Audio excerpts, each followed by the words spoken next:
Hello, movie lovers. I'm over from the show. So today I have my good friend Jason from It's Not That Bad podcast. We're here to talk about Shocker. And this was one of my favorite films growing up and things like that. So let's go ahead. Let's get into it. We're going to go with a nostalgia review first and then go in and break it down with a modern day eye like we normally do. And I hope that you guys enjoy this. All right.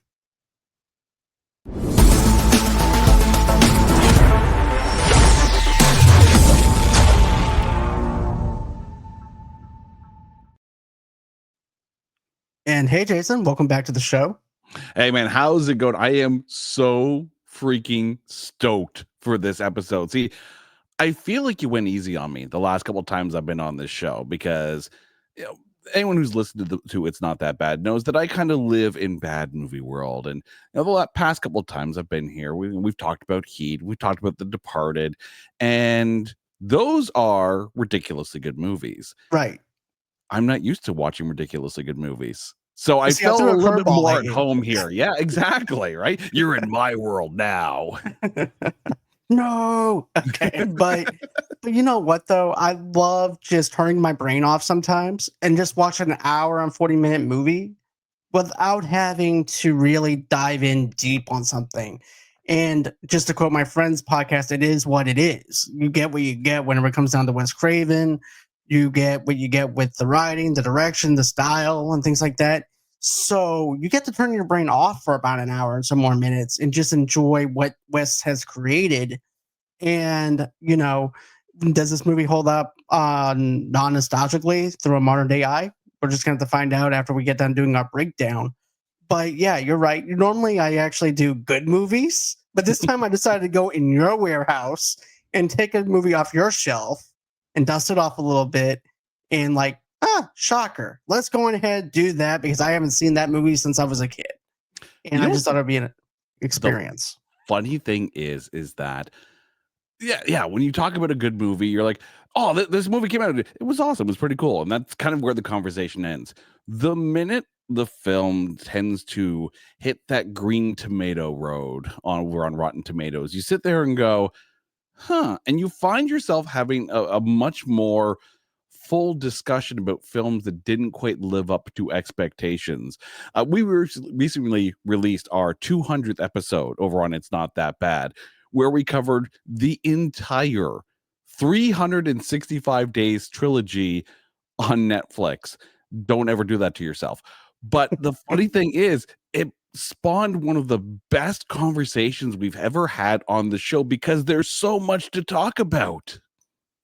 That's one of the best things about reviewing something at a lower score because like you said, you can actually say, okay, that didn't really pan out the way that they had it in the writings room. Because here's the thing, what might be good on the paper might not actually be a good and adapted onto the screen.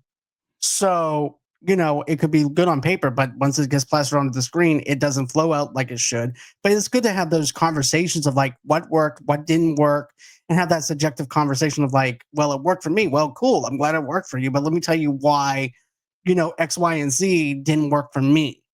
And that's why I love doing stuff like that too. And I find that the critics have a weird scale when it comes to genre fiction. I mean, more often than not, something that would, take a look at a bookstore. If it just falls under fiction, then it's going to be for the masses, right? The minute you get into science fiction and horror, there seems to be a sliding scale. And I don't know if critics really know how to properly review horror and science fiction because the two kind of get treated the same way. People who get it are going to get it and they're going to love it for exactly what it is. And people who don't know what to properly expect. I love science fiction. I will jump into any science fiction film no matter what. And I can appreciate all of it. My reading is science fiction. Most of my general watching is science fiction and speculative fiction. I love the genre. Even for horror, I find sometimes the campier, the better. Like, I don't know if I would jump into, a Hostel kind of mood or a Saw kind of mood. Get me into that Friday the 13th, Nightmare on Elm Street kind of vibe, and I'm along for the ride. Maybe it's because, those are the films that were there when I grew up. Same here with me. Yeah, I still remember the one horror film that freaked me the F out when I would watch it. Because, the age I watched it, Serpent in the Rainbow. That I never film was seen that. such a great film because it lived more in voodoo and it lived in the possibilities. This wasn't a serial killer film. This was very, very atmospheric, dealing with Haitian voodoo. And the scene, and I'm just gonna spoil it right now. The scene where dude gets buried alive, and it's from that point of view. It's like, oh my god, this is so creepy. It eked me out for the longest time. You see, I think it's also too the realism behind it as well, because of how close to home it is with people can actually practice voodoo versus it being something, like Chucky coming back and, someone's soul being possessed by a doll. Oh yeah, no, big giant guy with a goalie mask. No one's going to believe that's ever real. But when you think about like the first Friday the 13th film, when it wasn't like the big unstoppable Jason Voorhees, when it was a bit more grounded and a reasonable thought of reality, that's the where Friday the 13th started to where it ended up kind of feels like the journey of Sharknado, because it started out as being like your typical B movie, and then the next thing you know, you got David Hasselhoff and everyone else on the planet jumping in on the Sharknado fun. This one, Exactly. this one, I watched it again just before recording this actually, and I was surprised because I'm like, I love the concept and what Wes Craven was trying to create. Does it work? Well, I guess we'll find out. But I Right. love the concept and the potential franchise that he could have made out of this. I agree. He had a lot of potential with this movie. And, he tried to create something different outside of Nightmare on Elm Street. And he even denied doing another Nightmare on Elm Street movie before doing this one. I think he wanted to go ahead and make this movie. And, I think some people said, oh, it's too close to home, too much on the nose. Horse Pinker is kind of like Freddy Krueger, but in a different way and stuff like that too. So yeah, there's mixed reactions from it, but I know that you have the score as far as the tomato meter goes, as far as Uh, what people are thinking about it. I've got the full breakdown a la It's Not That Bad style. So let me run through the numbers for you here and give you a decent wide view of how this film is, viewed by both the audience and the critics. Over at Rotten Tomatoes, it has a tomatometer of 30% and a popcorn meter of 32%. So not much difference there. But then it gets different. Over at IMDb, it sits at 5.5 stars out of 10 for a 55% score. At Metacritic, it sits at 51.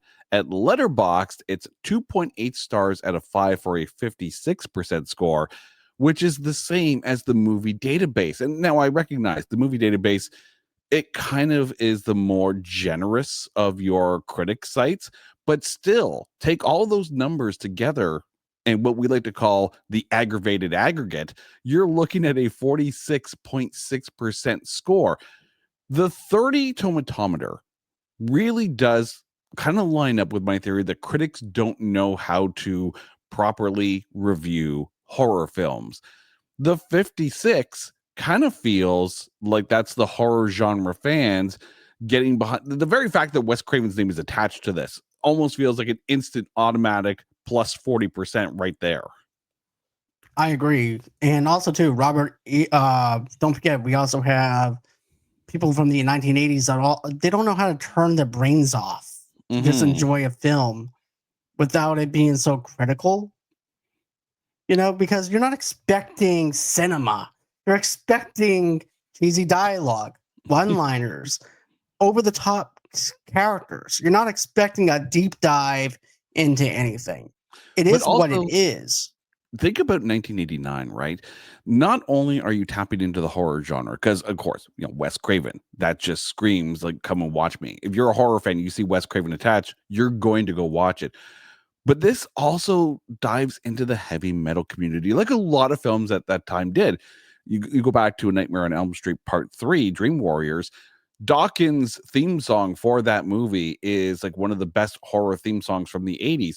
Even with Friday the 13th Part 6, and you had Alice Cooper doing The Man Behind the Mask. Of course, those are great songs. But here, Not only do you have right off the bat of this film, the opening song is from a supergroup called the Dudes of Wrath, and listen to who is in this band that they put together for this. On lead vocals, you have legendary songwriter Desmond Child and the one and only Paul Stanley from Kiss. But also in this band, Vivian Campbell, currently with Def Leppard, Rudy Sarzo from Quiet Riot, and like legendary bass player into himself, Tommy Lee on drums. You also had backup vocals from Michael Anthony of Van Halen and Kane Roberts, who not only is Alice Cooper's guitarist around that time, but is in this film. So which is yeah. crazy. Well, I mean, anyone who watched Right. Alice Cooper back in the 80s, you see Kane Roberts, who is just a mountain of a man and made every single guitar that he ever played look like the tiniest guitar ever. He was almost made to be in horror films. Agreed. But, you know, just seeing the heavy metal of it, of the 80s and stuff like that, because I'm a huge fan of Alice Cooper, not only, and I think it's because of this movie that I became an Alice Cooper fan, but I'm also a fan of Iron Maiden and also Def Leppard and stuff like that. And all this originated from this movie Oh, and yeah. stuff, because I like the fact that a movie was able to introduce me to bands that I never heard of as a kid and just do a whole entire filmography thanks to my uncle who taught me hard rock because I grew up on 50s and 60s music from my mom. And then from there, I progressed from 70s to 80s with my uncle, and then from 90s to 2000s on my own. So, so I pretty much went on ahead and did my own figuring out things on what I liked.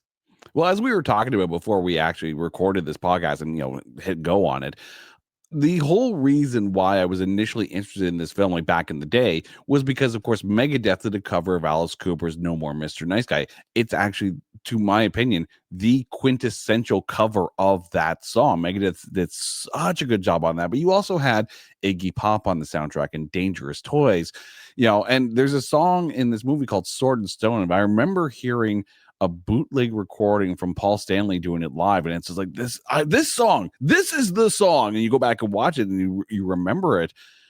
This had so many different audiences that was playing to, so that's where you can see where that 56 and 55% comes from, are from people of that era and that in that age looking back at that movie fondly, because it hit probably a bunch of their likes, their genres, if you will. Right. And so my question is this. I know we talked about it nostalgically behind the scenes, but how do you feel about this movie nostalgically? Where do you stand on it? How did you find out about this movie? What got you? You already talked about what got you interested in it, but what else got you into this? You keep in mind, in real life, outside of the podcast world, I am a video editor. And even back then, I was interested in television production. So the entire idea of a villain who was able to, put themselves into a television and transmit themselves electronically, that just blew my mind. I'm like, I love this idea. This is fantastic. I agree with you because it's something original, something authentic that we haven't seen before, where you actually have someone coming out of the damn TV. And that's what got me interested in it as a kid. Because here's the thing. I remember as a kid watching it on the TV spots, because there was no YouTube back in the 80s. So I remember watching this and I'm like being entertained and just felt threatened because this man that's bigger than I am comes through the TV and that can kill you. And I'm like, I told my mom, I'm like, I want to see this. And she's like, no. Then finally I rented it at Blockbuster and I seen it like that. But I just couldn't imagine how it would look like on the big screen, because that has to be something that has to be horrifying to actually see in theaters back in those days. Well, even if you go back, and I'm really going to date myself on this one, if you remember the old Spider-Man and His Amazing Friends cartoon, like from the early 80s, and anyone who likes Spider-Man and wants to go back to a time when cartoons were actually pretty darn cool. That Saturday morning cartoons vibe. Those episodes are actually on Disney Plus right now. But there was an episode in Spider-Man and His Amazing Friends where there was a villain who got himself or was able to put the superheroes, the three of them, into these different video games. So Shocker kind of pulled a little bit from that storyline as well. Shockwave, yeah. Yeah, absolutely. Yeah. Yeah, I can definitely see how Wes is like, okay, I want to go in and pull away from Nightmare on Elm Street and do this and have inspiration behind Spider-Man as and pull on that and then put what everybody else is entertained with within those days because everybody's if you think about it, everybody's stuck watching TV in the 80s. They're not going out, they're not doing anything. And we'll get into the ending on how I think that the ending and why it ends the way it does, but I think it's just like in the words of Jim Carrey, somebody has to kill the babysitter from the cable guy. I also think, and I'm going to put this out there, I have a feeling that this film is probably a little bit more influential than people are probably going to give it credit for. I remember on It's Not That Bad, covered a film called Stay Tuned that was released in Yep, 1992, I remember that movie. where where John Ritter and Pam Dawar were sucked into like this cable network from hell and found themselves kind of going through all of these TV shows. It was a little UHF, but it also had that idea of being sucked into the TV and into the TV shows that are designed to try to kill you. You have to think that maybe, possibly, and maybe even, one of those great minds think alike kind of things. You could see where Shocker may have been an influence on a film like Stay Tuned. I can definitely see that as well because here's the thing: if it wasn't for Shocker, we wouldn't have Stay Tuned because Oh, that yeah. wasn't. So it's paying homage to that while also doing something different. Because John Ritter's character makes a deal with the devil, and then the devil sells him this big cable package, and he gets this big satellite and gets sucked into the TV. So I like how they managed to pull something from that and made it their own thing. And that's actually one of my favorite movies of John Ritter, aside from Problem Child. But Mm. still, I like that movie. It may not be good on Rotten Tomatoes, but I love it. I do like stuff in my face with popcorn and turning my brain off and just enjoying something. Well, luckily, there's But a bunch on Netflix for that. oh yeah, loads. It's like going through the $5 bin at Walmart and you never know what you're gonna get out of that $5 bin. I But miss bargain bins. Like you mentioned, like renting this at Blockbuster, and I remember like you rent the 7 movies for 7 days kind of thing. You just like book your week and you just sit in front of the TV. But I remember never wanting to skip through the trailers at the beginning of the VHS tapes. same. Right, you get the trailers, and then of course you get the FBI warning because God forbid you actually copy the movie. Everyone did. We all know that. But the funny thing is like even if I go to the theater today, I don't wanna miss the trailers. There's something so intriguing, about watching a really, really good trailer. Some trailers completely ruin the film. I I fully agree. appreciate that. But then you get some trailers and it just sucks you in, and then no matter how good or bad the movie is, the trailer brought you in. There's a movie out there right now. It's funny we were talking about Netflix. There's a movie that's out there right now. It's gonna have a very limited theatrical run starting October 10th, called A House of Dynamite. And the first trailer for that is arguably one of the best trailers I have seen in a long, long time. Oh wow. Because the one for me that stands out for me is Weapons because I was not expecting what I expected out of Weapons, and they didn't really Mm, give a lot away in the trailer. So that's where I have to say Weapons is probably my favorite trailer of the year as far mm. as that goes. I would put House of Dynamite's first trailer right up against it because it gives you just enough of the vibe that you're going into. You know what you're going into, right? But you don't really know what you're going into. And directed by Catherine Bigelow, I am so looking forward to this film. Okay. So let's see here. Now that we talked about this nostalgically, I mean, so what do you give it as your score for nostalgia out of 10? For for a nostalgia out of 10, I'm probably gonna give it about a 4.5, and I say that because I know that there are, I don't wanna say problematic things with the film, but there are questions I have about the plot that never properly got answered, and I would actually take a look at this film and want to completely re-edit it and end it a different way. Okay, so that's not that's nostalgically. like stuff in Yeah. your face, younger you, question. Okay.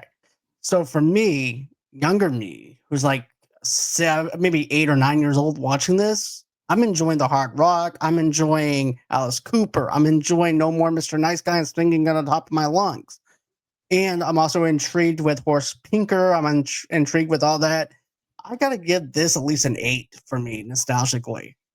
And I nobody's mean, even, yeah, maybe 4.5 might be a little bit harsh. It might be, looking nostalgically, probably about a 6. And I right. say that knowing that this comes out kind of in around that Friday the 13th Nightmare on Elm Street, kind of era. So you're obviously going to be looking at Horace Pinker and going, cool, okay, but does it compare to Freddy and Jason and Leatherface and Pinhead and all those other iconic characters out of horror films? Does it match up to that? Maybe, maybe not. So probably about maybe a 6 out of 10 then. Right. I can give it I can see why you would give 6 out of 10. Not only that, even in horror conventions, you don't see Horse Pinker anywhere for a uh for a cosplay or anything. Out of the horror icons, you don't see a Horse Pinker. Yeah, no, it's like literally take a big bright orange jumpsuit and grab the nearest checkered flag from a racetrack and wrap it around your waist. And there you go. You're Horace Pinker all of a sudden. And then shave your head and then put some marks on your head. Yeah, exactly. But no one's even heard of this movie. I've talked to a lot of my friends. I'm like, I know that this movie exists. And I also know it exists too because I just bought this in 4K. But Is it weird when you gave me the list of films that like, hey, I'd love to have you back on the show. And here's a list of films with I see like Shocker literally jumped out of the email. I'm like, oh, I found my jam. Let's go. and I'm glad that you wanted to do this. Like I said, this has been on the back burner for a long time, like 2 years. So it's glad to actually check this one off my list up from my bucket list for horror movies to review during October. So I'm happy to have you back on for this. So let's go in with a little bit of trivia and then we'll go on ahead and go into the whole entire breakdown. So Shocker was submitted 13 times to the MPAA, who demanded extensive editing just so Wes Craven could get the rated on the film. At the Midwest release, Shocker was screened in 1,795 theaters. The movie was released along with Virus as a double feature for DVD by TGG Direct on September 23rd, 2015. The movie also included the Wes Craven Horror Collection DVD set along with the Serpent in the Rainbow, like you mentioned, and The People Under the Stairs. The collection was released on September 15th, 2009. And then, of course, Shocker was released on Blu-ray on September 8th of 2015 by Shout Factory. So there you go. And this movie is not streaming anywhere, so you're gonna have to rent it on YouTube or buy it at Shout Factory. I ended up renting it and buying it, so there you go. um, so let's go on ahead and do this. All right, Jason, grab your remote. Don't touch the TV because tonight Horse Pinker's coming through the airwaves. If Freddy Krueger had a cousin who failed out of electrician school, it'd be this guy. We're talking Shocker, the movie that said, what if a serial killer became one with cable television before Netflix was ever a thing? So plug in, hold tight, and try not to get electrocuted because we're diving into Wes Craven's Shocker. So this is scene 1. A news report shows a victim being pulled away on a stretcher. It's revealed that a serial killer, having killed over 30 people, is on the loose in Los Angeles, and a television repairman with a pronounced limp named Horse Pinker is the prime suspect. When the investigation homicide detective Lieutenant Dan Parker gets too close, Horse murders Parker's family, his wife and foster daughter and foster son. So let's talk about this. What do you think about the fact of the opening scene where you see the bunch of TVs? You have No More Mr. Nice Guy playing in the intro, and then you have the serial killer. No, they don't even show his face or anything at the very beginning of it. But you see the knife. You see him tinkering around with TVs, and I'm like, now watching it as an adult, I'm like, this is too much on the nose because it's Shocker. I get it, Wes. I really do. It's Shocker. He's gonna mess with TVs. He's a cable repair guy. I gotcha. I mean, this movie is, for lack of a better term, subtle like a sledgehammer to the head. Mm-hmm. So, I mean, but take out the obviousness of it. Take out the kind of showing your, putting your cards on the table before the game's even called, right? I like the idea of this mysterious loner serial killer surrounded by TVs. And I can Mhm, even appreciate the idea of someone who is maybe kind of gets them, for lack of a better term, gets their jollies through serial killing and shocking themselves with electricity. So something that makes them feel. Maybe these are the only two things that make him feel for whatever reason, right? Because let's be honest, a lot of these characters, their backstories and their raison d'etre aren't necessarily mm, told to us. It's like, here's a no, person. Why? I don't know. Just watch the movie. So, but I still like the ambiance of someone constantly watching TV, especially when it's reports of their own doings, their own work, their handiwork. mhm, It's almost like someone who gets the kind of gets off on the idea of hearing about his own deeds and the world knowing about his own deeds. That part I actually really like.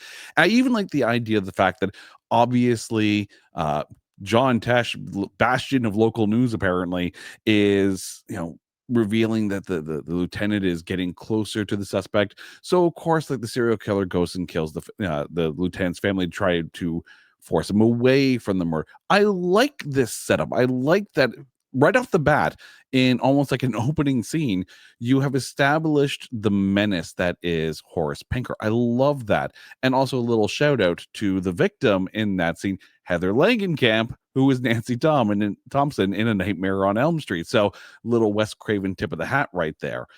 right. So I like the setup. I like that instantly you establish that Horace Pinker is not to be messed around with. Right, and I like the idea too of him watching his own self, like you said. I do like how it establishes him as a character like that. I also like the fact that, he's actually the guy who is behind the shadows watching while other people are terrified of him, and it could be anybody on the street, and Mhm. they wouldn't even know. And at this point, they don't even know who Horse Pinker is or anything like that. And I like this as well, where we're introduced to Jonathan for the very first time, and you're seeing how involved everybody is this Los Angeles town, where this one girl is there, and he and Jonathan's trying to get something to drink or something, and she's like, I can't sleep at night because of this guy. Mhm. And Yeah, he's like, "Well, turn the TV off. You won't have a problem." the entire idea of, because they make it feel like it's a smaller town, not necessarily Right. a big city, but not necessarily like a very very small town, but kind of like that middle size kind of thing, the kind of town that would have a big enough college team that of course it gets TV coverage. The fact that they would actually have their own local TV station shows you that it's at least a medium sized town.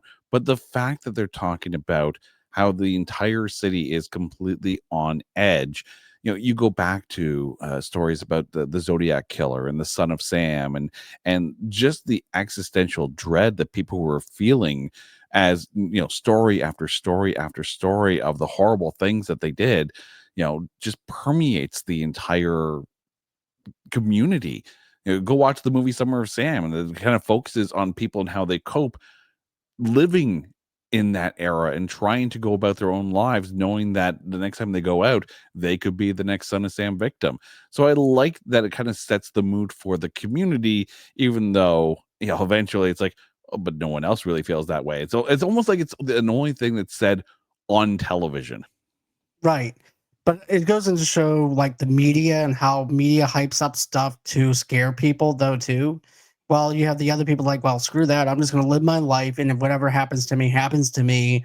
And that's it. And that's the way Jonathan is. He's like, well, if you don't like it, just turn it off. You don't have to worry about this Hmm. if you just turn off the TV. And she's hypersensitive to the fact of like, well, I'm glad you don't play football this way in the way you think, because this is real life. This is what's happening right now. And like you mentioned, this is like a Son of Sam kind of vibe where she's afraid. She's afraid for her own life. And it's easy to actually get wrapped in your own emotions as a guy, because we can actually take care of ourselves versus a woman who that can't really take care of themselves in a sense because they don't have the same body mass as we do. Mm-hmm. And so she feels like she's paralyzed because of this person. And Jonathan is kind of like insensitive to her feelings and stuff, even though it's supposed to like be a little fun back and forth thing. But I just wish they would have actually put a little bit more thought into the town being scared because I felt more scared for the town and Scream than I do for this town that we have right here. Yeah. I mean, I want to basically tip my hat to Peter Berg, who plays Jonathan in this. He Mhm. is a fantastic director. Very Bad Things is like one of our favorite films in this house. Actor, maybe not so much, but fantastic director. I liked that they kind of built up the relationship between Jonathan and Allison in that Mhm. very playful kind of way. For those of you who were thinking about horror films and the salaciousness of some horror films back in the day, this is actually a fairly clean film when you take a look back at it in hindsight and go, there's not, yes, there's blood and there's killing and all that, but there's not really anything salacious. This is actually probably one of the most wholesome couples in horror movies in the 80s. I agree because now we're getting into this other scene where Jonathan's playing football and he's practicing for the big football game that's going to be happening. Then he sees Allison, and he winds up catching the football, but he winds up running and banging into the field goal. And Rhino he's like standing over him. The coach is over there smack talking him, and then Allison comes over there. He goes, "Do I know you?" And he's just laying there. She goes, "Yeah, you said you were going to bear I was going to have your unborn children." He goes, "Well, did you?" And she goes, "Not yet." And then he happens to say, "Well, good. I just want to respect you first." Also, the cheesiest dialogue between any couple, Mm-hmm. only surpassed by Anakin Skywalker and Padme Amidala in Star Wars Episode 2 with the cheesiest of cheese love dialogue. But I mean, if that's kind of the way that they are, like they kind of play with each other a little bit, it's not really established so much, but I didn't mind it. Little cheesy, but then you see the next scene with them kind of walking together. It's like, okay, they're just playing with each other. And I didn't mind that. But you're establishing Jonathan as this fantastic football player, even though the coach kind of has to get him in line to the point of later on when they're like, and Jonathan Parker, star football player, has even said that despite everything, he's even playing the video or playing the football games. Like, really? Because you haven't really established him as the best football player at this point. No, you really haven't. We only seen one practice thing for football, and that's it. We haven't seen one single football match to establish the fact that he's a best MVP football player, part of this university. Another thing too is the university don't even feel like a university. It feels like a community college, which I always thought it was a community college up until I did my research on it. And I'm like, wait, this is supposed to be a university? It doesn't even feel like a university. Yeah, there's like Division 3 stuff going on. Right. This feels like a high school game that they're trying to prepare for versus a university level game. Even their budget looks bad for it to be a university level kind of practice. But I like how the coach is like, "Jonathan, you're so distracted right now. There's a woman topless right now." Well, but I do like the back and forth of this hard ass coach trying to keep him in line and keep him focused on a game that's not going to happen because we don't get one. But I do believe that he is a coach and trying to help Jonathan to focus in and dial in to being a football player to get the best out of him. So that part works for me. Rhino works for me. Yeah. Everyone that they've put onto the football team has kind of worked out, right? Because, and we'll eventually get to it, down the road when the football team kind of comes into play and things. You establish the camaraderie and the teamwork of the team, the coach, everyone's all in together. So I like that they built that aspect, and it's kind of like a tough love kind of thing as well. So, if anyone's going to be built and trained to be able to handle whatever it is that comes their way. And it gives Jonathan a bit of an instant support network because already like he has lost his mom, he's lost his siblings, his dad is the only one left in the family, his adopted dad, let's put it that way. Right. And he has this support network that's built in, which allows us to be able to reasonably conclude that even though he's already done his grieving, he has people there that are going to help him not be an absolute wreck, because any normal human being, having lost their entire family or almost their entire family to a mass serial killer who is terrorizing the community, should not by any stretch be playing any football games. They should be in a corner in the fetal position. This at least gives us a reasonable understanding as to why he'd be able to play football. I agree because he could end up being turned into like Horse Pinker, who because don't get me wrong, he could actually have this childhood trauma to the point where he could be a horse pinker going around killing people because of the trauma that he has, and not to mention psychiatric help and stuff like that too. But no, his dad gave him the proper tools to be able to help him be a good student and also to get into a university and help guide him. So he's got a good father to actually support him for this support system, but also too, like you said, he has a good support system even with his friends. So he's good at making friends. He's good at having a good life established. So you make us really love Jonathan as a character, even Yeah, though his dialogue is not the strongest. it's like a reverse Dexter situation where rather than your Right. adoptive father teaching you how to be a proper serial killer, you have an adopted father that teaches you to not be a serial killer. But everything, all of these situations kind of go back to um, that one Batman comic where it's just the Joker and Batman staying there, and the Joker's like, "You're one bad day away from becoming me." That's literally The a Killing Joke. lot of these dynamics. Yeah, the Killing Joke, absolutely. Sorry, I couldn't remember it. Also, I blocked out the animated movie I that just they had remember that made of quote. that. Yeah. Yeah, but yeah, that is so the basis of a lot of these dynamics that you have in horror and serial killer TV and movie show properties. It's literally that one line. So you're one bad day away from becoming me. And I think in this situation, you have that understanding. Like Lieutenant Dawn Barker is literally like the Alfred in making sure that Jonathan doesn't become the Joker. Exactly. So that's something that I really love is the support system. I love the characters. I love his father and stuff. So the only okay. So after this, like you said, Allison and him are walking down the street hand in hand, and the only thing I wish that they would have done was established why he has these psychic abilities when he's having these nightmares. Hmm. Because it's like as soon as he winds up conking his head, he gets this power of being a psychic, having This these is psychic abilities. this is the one thing that bugged me the entire time while rewatching this for the show, because it's like maybe I'll glean some new insight into this, because it has been a long time since I watched the film, and I'm watching like, nope, you didn't explain it at all. It's just like I dream in serial killer tracking for some reason, which would also be a fantastic murder serial of the week kind of thing. Right.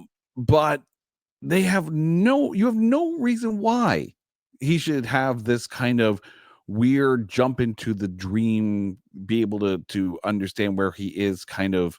There's no explanation whatsoever. None. No. Zip, zilch. There's no explanation to the power. There's no resolution to the power, and it seems to be gone away about midway through. It's like, oh yeah, we forgot about that entirely. And the problem is that because the name Wes Craven is attached to this, anyone who's going to jump into a dream to try and track a serial killer, it's immediately going to draw comparisons to Freddy Krueger, and this isn't that.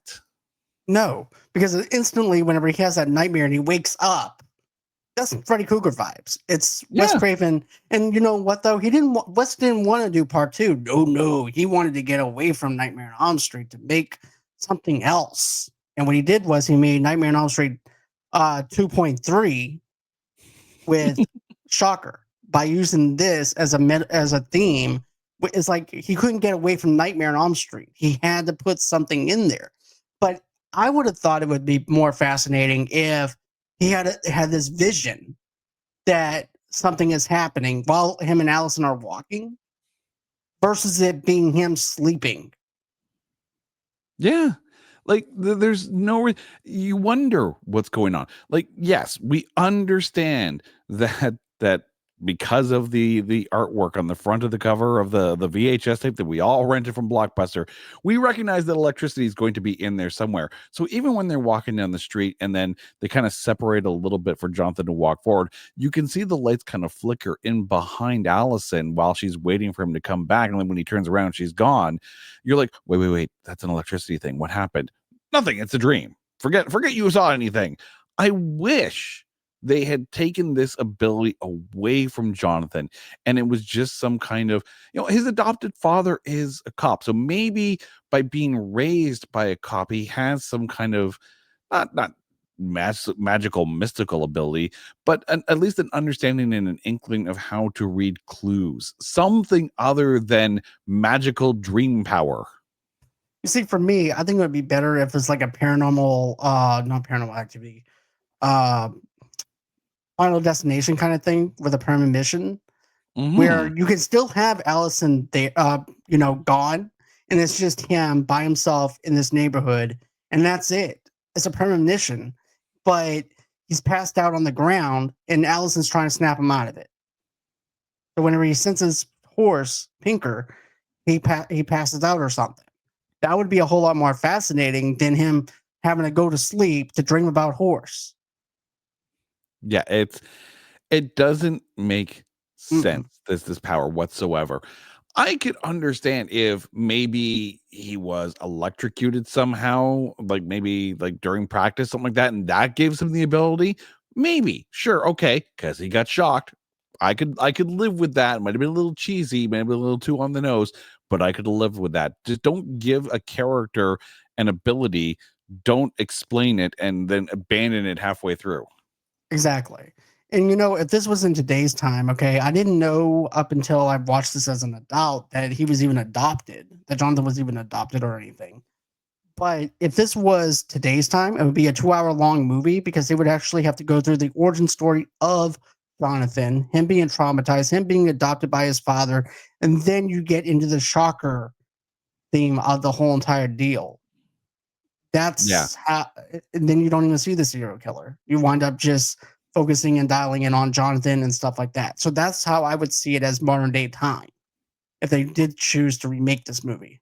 Oh, there's a property here that can be redeveloped, rebooted, and explored in another film or even in a short series kind of thing. Like, I don't understand why Shudder doesn't pick up on some of these older properties and flush them out and kind of redo them the way that they should be done today. Because there is a solid structure to the backstory of this and some of the characters.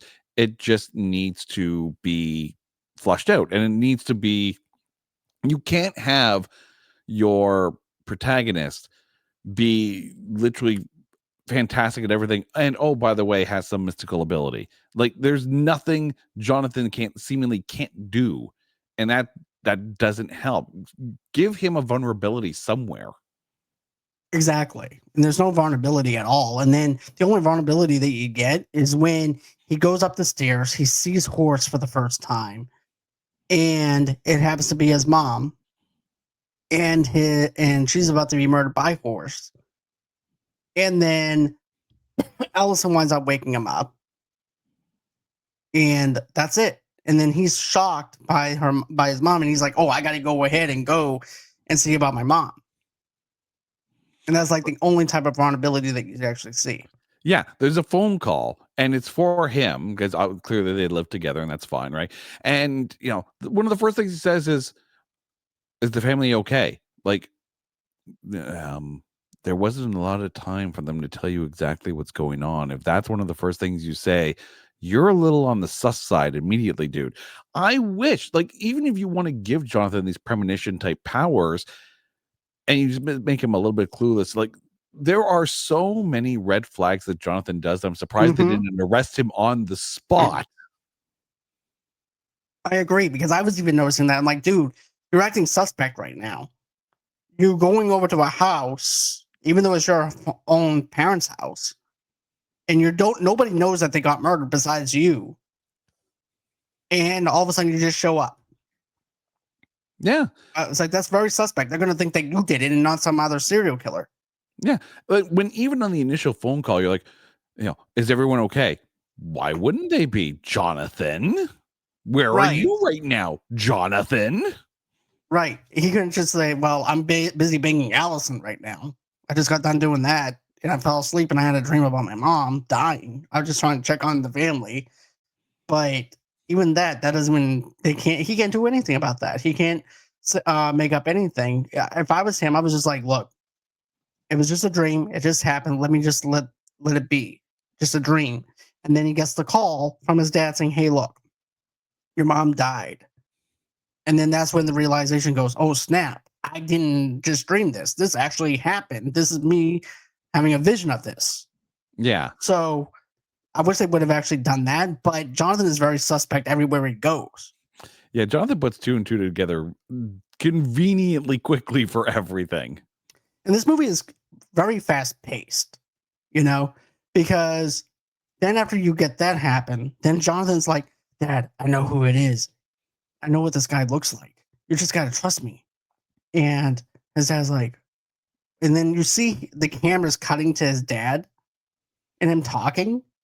And Jonathan's over there punched the TV guy for being, for interfering with their conversation and not giving privacy, which he has every right to do. But at the same time, his dad's going to arrest him for assaulting somebody. Yeah. But his dad's in a state of shock. He's not really saying anything to him or anything. And I do like that scene where, Jonathan's kind of telling him what happened in his dream and that he saw this killer. And that's okay. If Jonathan just had a dream and it just happens to be exactly what happened, him kind of talking it out with his adopted dad, right? Who happens to be someone who was working the case. So as he's describing Horace, he had a limp and all this kind of stuff, and he was bald. And you can see the reaction on Michael Murphy, who's played Lieutenant Don Parker. You can see the reaction on his face as he's basically getting, he's having Horace Pinker profiled by his son who saw him in a dream. But the fact that he was able to pick up on things that, that happened before the murders actually happened. So he was able to identify the logo on the van. He was basically able to figure out exactly who the killer is, something that Lieutenant Parker couldn't have done. So all of a sudden now you have an adopted father, through the descriptions that he was given from his son, going on an act of faith and bringing a small force to kind of track down Horace Pinker based on what Jonathan says. Right. And then he just automatically just believes his son because that's his son and doesn't question him or anything. And, we as an audience sees the quick cut of the van, of the logo, and then it disappears. Mm-hmm. I was like, okay, that was kind of fast and abrupt, because instead of it just being shot differently, they just like, okay, we're just going to show the logo. Boom, there's the logo. Okay, now it's gone. And then after that, it goes in the next day, and they show the mugshot of him, Horace. And I'm like, the dude looks like Mr. Clean. He doesn't look anything like what he's described and depicted. I'm like, congratulations, you made Mr. Clean the serial killer, because this guy don't even look like anything like Horace Pinker to me. But yeah, thank God he's bald, because like bald guys got to be the easiest thing to profile. There's a TV blooper out there where they showed like a character sketch of someone who's wanted, and it's like a grade 3's drawing of a face, and the anchor's trying to keep a straight face and trying to describe it, and it's like, this feels like that. I mean, it's a little bit closer to what Horace Pinker would look like. But can we talk about the exposition dumps from John Tesh in all of this? No one is going to say in a news report that the entire thing was brought about by the lieutenant's son who had visions of a serial killer. Like, I get that John Tesh is probably getting paid by the word, and that's okay, but that's a whole lot of, you have ruined an active investigation at this point, John Tesh, with your exposition. right. But at the same time, though, I'm like, who the hell is leaking this information? Yeah. And stuff like that, too. Because no one even talked to the reporters. No cops talked to the reporters. The only time that a reporter was near them was when they were having that moment. But even then, that's not enough to actually go on. And so if somebody's leaking some information somewhere and it doesn't make sense to me. The 1980s had phone books. So immediately, the minute you say the person's name, it's like, I'm going to walk over to the phone booth down the corner and I'm going to flip it through a few pages and Mhm, I'm going to find me a victim because that's literally what they did. No one should have had that information on a newscast. And yes, it does mhm. kind of set up how Pinker does try to stop Jonathan the same way that he tried to stop Lieutenant Parker by going after the person that he loves, being Allison. Right. And also, too, before that, we actually have the police going over to Horse's place as well. Mm. And this is also where Jonathan goes, I can feel him. He's somewhere. He's here. And his dad's like, look, we don't have a warrant. We don't have anything. We're just going to have to get a warrant. He's like, Dad, I'm telling you, he's here. I have a feeling. I had a feeling too when I was 16. It was called masturbation. But, but that doesn't mean that somebody's there, Jonathan. But still. So they're like, well, you know, isn't this door unlocked or something? He goes, yeah. They wind up breaking the door and they go in. And you see the TV sets there. I love how this looks. It looks small on the outside, and then it looks big on the inside of it. It looks bigger than what it's supposed to be. But if you actually watch what's on the TVs, it Mhm, actually really almost accents Horace Pinker's personality in this because everything that's on mhm, there, it's horrible news footage. There's like walls of skulls that are being shown on this. There's like riots and atrocities on every single TV. No wonder Horace Pinker is a horrible human being. Like if that's what he's watching, if he is if his entire hatred of humanity, which really that seems to be the driving factor to Horace Pinker, he wants to kill the world. There's no rhyme or reason to why he kills people unless he's trying to stop them. So that kind of profiles why he went after Parker's family. That makes sense. But everything else, the random people that he's going after and killing, if this is what he's taking in on all of these TVs and surrounding himself, it's almost like a Clockwork Orange thing where you're strapped in the chair and your eyeballs are pried open and you're witnessing atrocities over and over and over again. That's going to mess with his brain. This is an aspect I wish they had developed a bit more. Why is Horace Pinker a serial killer? Why is he the way he is? And if the entire oh my god, I'm going to go off on this one here. If the entire premise is that television is this weird secret, not secret, but like television is ruining humanity and Horace Pinker is ruining himself by watching all the horrible things that's being done on the news, this is an aspect that should have been built in more to develop Horace Pinker's character. I agree. None of this mystical thing, whatever. None of this. I'm bad because I'm bad, and don't ask reasons why. No rhyme or reason, right? Exactly, exactly. But even before they go into it, right? That whole like we don't have a warrant thing. I love that it's Lieutenant Parker that's like, no. The window is broken, and we're just investigating a potential robbery because he's got skin in the game. His family was Right. killed by this guy. That part, I love It that makes it part where it's like, personal. absolutely. There's a reason why, like, regardless of the idea that Jonathan has weird mystical dreams or whatever, right? Lieutenant Parker's got skin in the game. So he's almost looking for any single reason possible why, if this potentially could be the guy, he's not going to let the lack of a warrant stop him. He's going to have an excuse to be able to, and a plausible excuse to that. Like, boom, okay, I broke a window. Hey, we're just trying to help a local business here, investigating a potential robbery.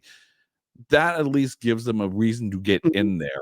Also, too, besides it being personal because he lost his wife, his kids, and stuff like that, he's also going off the fact that he loves his son Jonathan too enough to Mhm. believe him, even though he might not believe in the supernatural thing, but he wants to be there for him, and therefore he's like, well, I'm gonna go ahead and believe my son because he's my son, he doesn't have any reason for me not to trust him.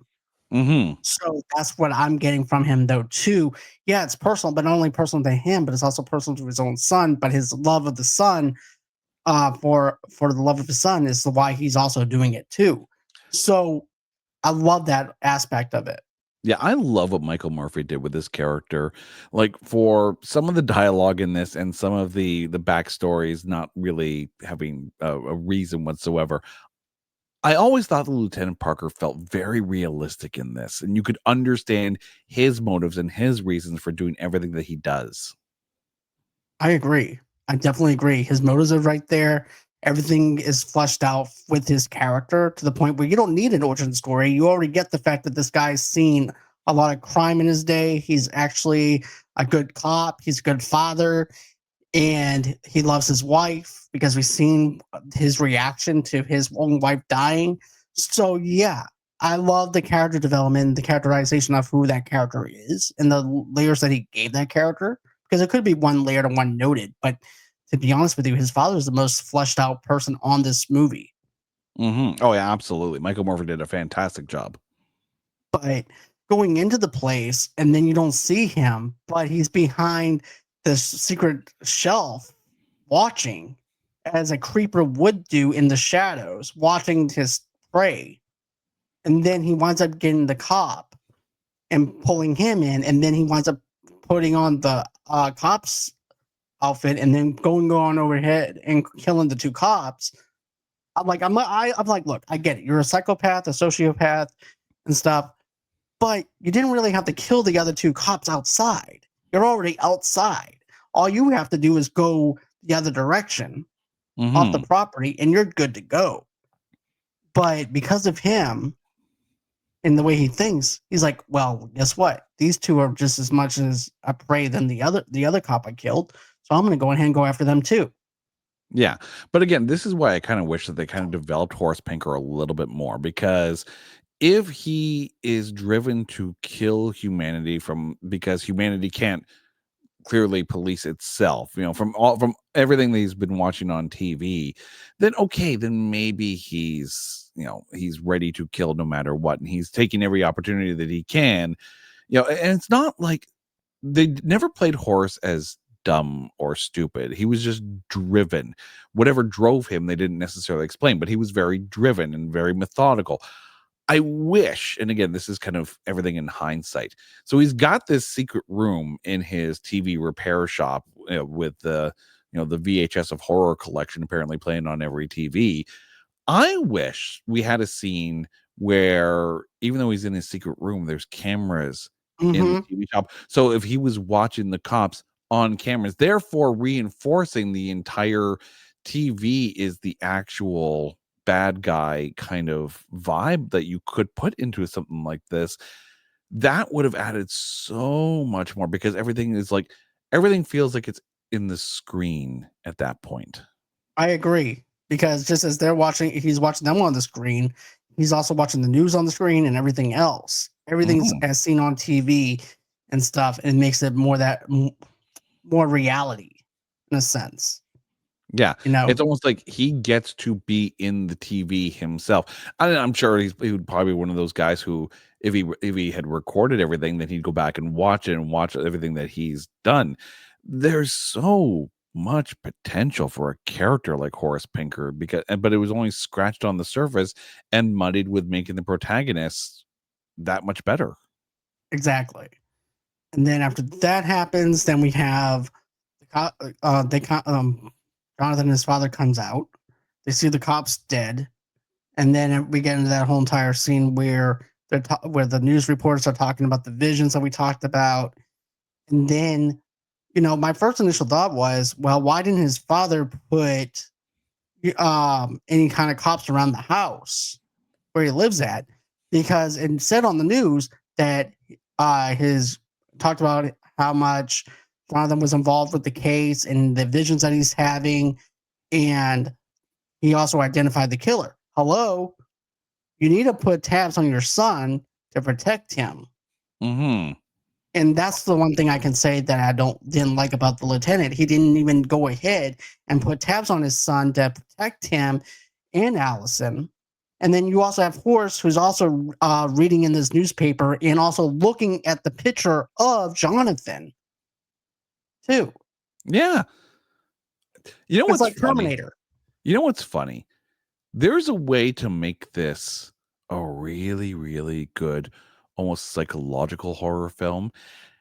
And what you do is you make Jonathan a reporter or working in the local news station, right? So Mhm. the fact that Jonathan represents the news that is driving Horace insane with all the horrible things he's watching on the news, then you have a raison d'etre there. I agree. That would actually flesh him out a lot better than him just being a star football player Yeah. and stuff. I think it would be a whole lot better. Make him older, make him work for this news thing, and make him cover it. I think it would Yeah. be a whole lot better.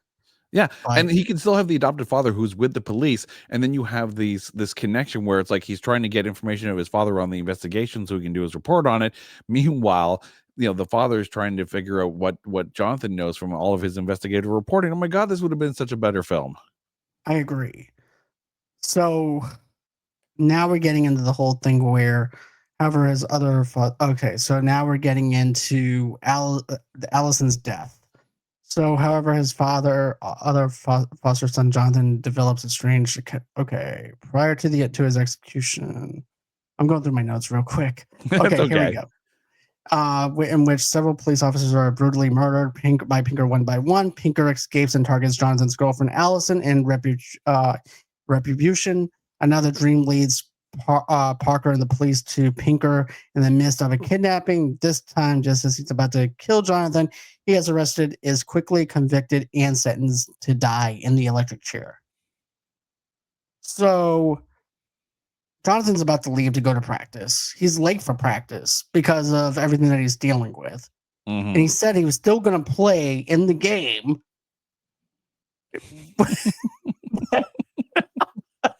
And they're hyping up this game because I want to see this game, but it never happens. And he pulls away. And then Allison also said, "Hey, look, I know you have to get to practice and stuff. I'll see you at practice." Then Horse comes in and kills her, even though we don't see her. But you get to see her looking back at Jonathan after Jonathan hands her the necklace with the heart on it. And I just like how she's looking at him. And I'm sold on this. This girl, it loves him. Oh yeah. And she goes, "I love you, Jonathan." I'm like, this girl, I would put a ring on your finger, not just a heart. Because if you're all the way in like this, you're getting a ring. If you know what I'm saying, you're supporting me on for the things I love and things I do. Oh yeah, I'm marrying you. Oh yeah, no, you marry that girl. And so I love the fact of what they did with Allison. I like that aspect to it. And then finally, Jonathan has another vision. Well, he gets his friend Rhino to wake him up in the car because now it's Nightmare on Elm Street again. Yeah. And he goes, "You remember what to do, right?" He goes, "Yeah, I do." I'm like, "What the fuck are you supposed to do?" And then and then you realize, oh, he wants him to wake him up like it was Nancy having a nightmare from Nightmare on Elm Street, because now he's going up the stairs in this neighborhood that he doesn't know anything about. He's hearing screams from upstairs. Then he sees Horse upstairs and everything. And then they have that confrontation. Yeah. So now, and that's the thing, Jonathan once again puts two and two together real quick and figures out, oh, I can use my dream to track him down. And I'm fine with him realizing that he can use the dream. There was no reason whatsoever why he should suspect that he would be able to die in the dream. Because in that first dream, he leaped at Horace in order to try to stop him, but then went into him like some kind of weird suction portal hole to whatever. There's no reason why Jonathan should suspect that he could be killed in his dream. Although I can understand if you don't want to die in your dream or whatever. You don't want to play that game. Maybe he saw Nightmare on Elm Street too. Maybe. The one thing that we didn't talk about though is that as Allison is, saying I love you to Jonathan after he's left, she takes that necklace and she kisses it and it's like, please take care of him kind of thing. Like she's putting some like magical like power into this necklace that's around her neck that's going to become very important down the road. How does Allison have powers? We don't know. Don't ask those questions. Because love conquers all. Because love conquers all for whatever reason. That's what I'm thinking. But right. Love television and football. That's all we're going to talk about in this movie. All the things that guys love.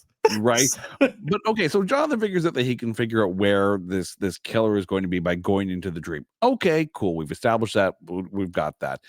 And then they go to the place where he sees that the killer is going to strike next. And then like 15 cops show up for no reason whatsoever. Do they have him low jacked? Because in 1989, I don't think you're going to low jack your son on this one. No, but all of a sudden now you go ahead and do that to him when him and Rhino are over there. Where was the protection that you had when Allison died? In 1989, you ain't got a cell phone. Are you going to stop off at the payphone on the corner? Hey, Rhino, you got a quarter? I got to call the cops and tell them where we're going to go. Also, you're not a cop. You're a football player. Not a very good one from what we see at the beginning of the film. You're not going to stop him. Call your dad, the cop, and tell him where he's going to be. Don't make them figure it out themselves. Oh my God, there's so much that needs to be refined in this one. Because again, I do like the plot, or at least the idea of the plot, but there's just so many leaps of logic that are made by the characters in this that it's like everyone knows exactly what's going on. It's not that small a town, people, we know, but okay. So for whatever reason, someone got a hold of the police and said they're going to be here. And again, I understand Jonathan's got skin in the game as much as Lieutenant Parker does. And then you get to, the chase down, and finally you capture Horace. We're about 40 minutes into this film, and we've been doing nothing but trying to chase Horace through dreams and bullshit luck. So somehow, some way, right? And we're halfway through the film. We still got another half to go. But I don't hate it as much as I'm kind of making fun of it a little bit. I don't hate it per se, but there's a whole lot of taking things for granted. I love what Allison, or what Camille Cooper brought to Allison. You have just such a pure spirit in Allison. Camille Cooper did really good. Yeah, really, really, really good. Yeah, but that's the thing. It's not like it's done through like, oh, she's the sexy. No, she is literally perfect small town girl in love with the football girl next player. door. Yeah, absolutely. Right. Yeah. But, even whenever we see her, I felt really bad because even the coach was like, hey, look, you need to go home. And this is before we actually had that dream sequence that we talked about just now. And he goes, hey, you need to go home. Why? You just need to go. And that was played well. That was played really well. Yeah, my heart sank whenever he sees Allison, and then you see the blood on the mirror and everything and stuff. It is just so chilling. I felt bad for Jonathan. And then you get then you get pulled out of that. Then you get into the dream sequence of this. And it just doesn't work. And then he throws the horse winds up throwing the woman down the stairs. And then you have that, like you said, you have that whole entire chase scene. And then we realize how slick Pinker is, because what does he do? He uses a ladder to go across the building, get one side to the other.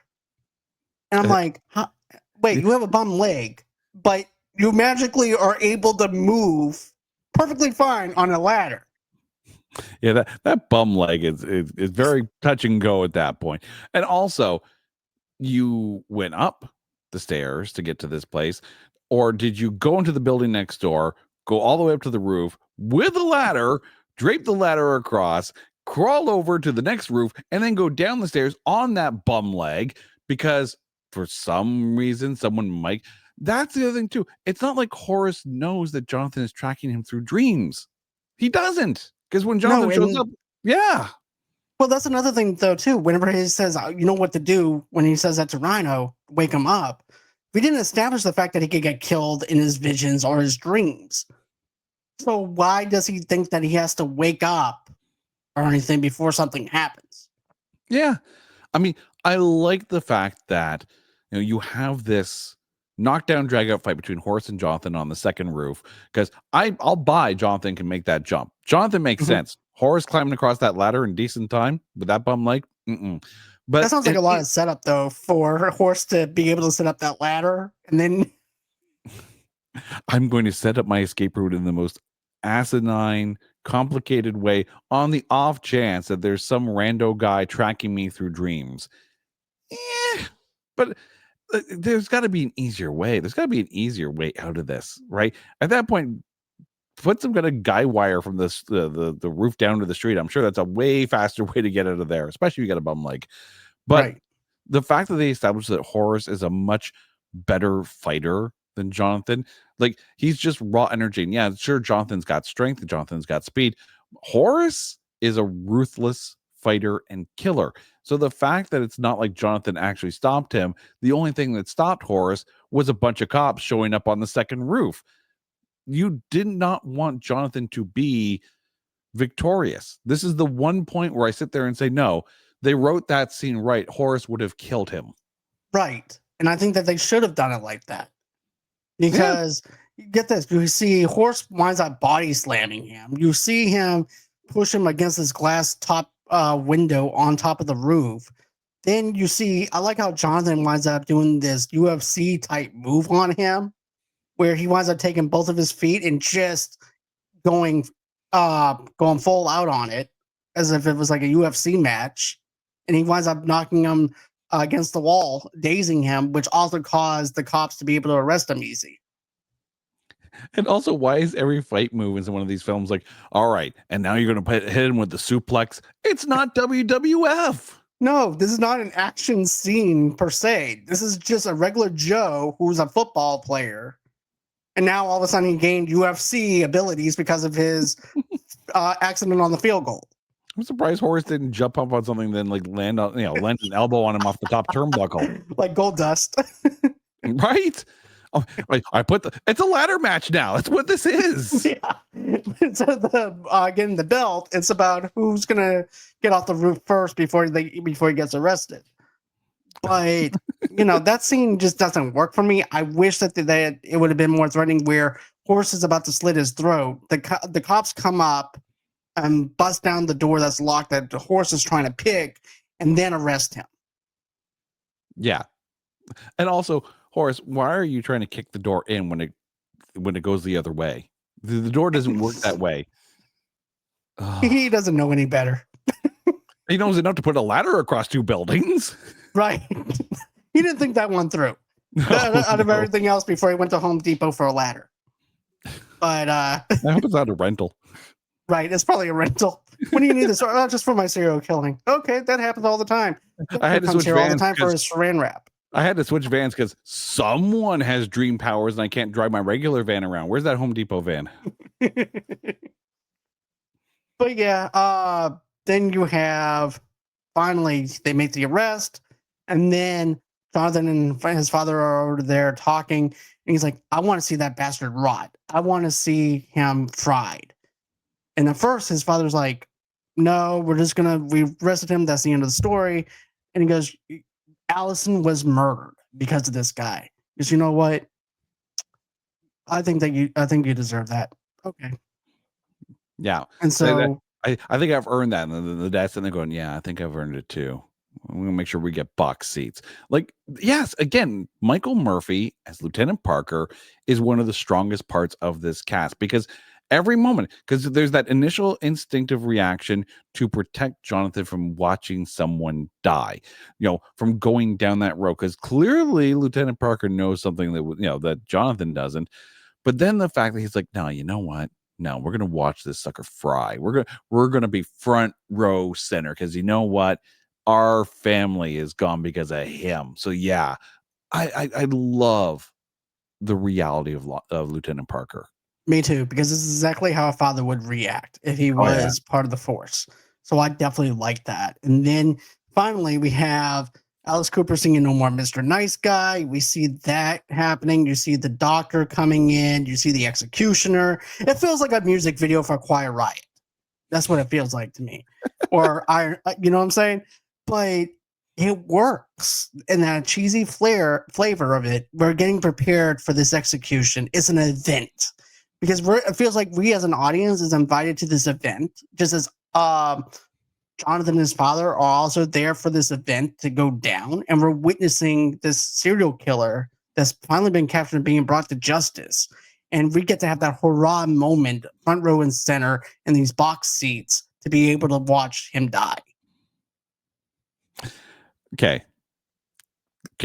Let's jump down to the jail cell here, because oh boy, because yeah.